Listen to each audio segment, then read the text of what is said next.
راوړی کارډونه راوړی دی خو دی خوا راوړی. دغه د سوات بیلابیلو سیمو اوسیدونکي هغه غریبانې ښځې دي چې د بېنظیر انکم سپورټ پروګرام تر سوري لاندې د میاشتې وظیفه ترلاسه کوي. دوی وایي چې هر 3 یا 6 میاشتې بعد رقم ترلاسه کولو کې د مشکلاتو څخه مخ یو. د سړک په غاړه 100 ساعته انتظار کوو، د ناستې ځای هم نه وي. که ناستو ځای کم ځای کې د عزت ځای کم ځای کې دغه ځای کې بې ځای ناست یو نو دا پرده خلک داسې ټیل وهي داسې ټیل وهي نو مجبور ده نه څه وکړو. داسې ټیل والو څه خوښ ده خوښه څوک نه ده که نه خو مجبور ده څه وکړو غریبي ده. سهار په تیاره یې اوس خو دلته راځو چې دا هلک راته وایي کوزېږي پیسې نشته. اوس راته نه لار معلومه ده نه چې ځان کور ته ورسوي په پیسې یې وبه شي که نه او که نه نو تاسو خو موږ له په زور پیسې نه شي که خو موږ د خپل کړه وخپه یو.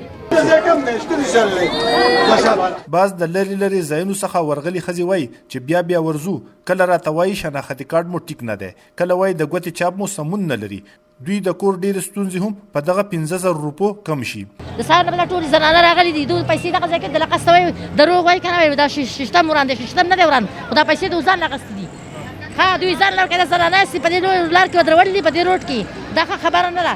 دوی ته ووایئ چې دا پیسې چې دې زنانو راغلي دي نو وردېږي. د بېنظیر انکم سپورټ پروګرام تر سوري لاندې رقم ورکوونکی زی او چارواکی وایي چې د دولت لخوا نوي پالیسۍ راځي او بیا په هېڅ ضرورتمندې ښځې راشي نو ځکه ګڼه جوړه شي. دې نه مخکې دا د یو بي ایل بینک سره و نو هغه به سیستم برابر و نو موږ به په دکان کې کته کوو او خلک به راتو د مخې سره به تو. اوس دا سیستم نوی شو بینک الپلاله یې ورکو نو د دوی دا سیستم به ټیک کېږي خو لکه دا سیستم نوی دی نو لکه دی ګوتې نه رالي نو یوه ښځه 4 ګوتې ولګوي 6 ولګوي بیا هغه چورلي لږ ټایم ډېر والي که نه نو په دې وجه باندې رش جوړیږي.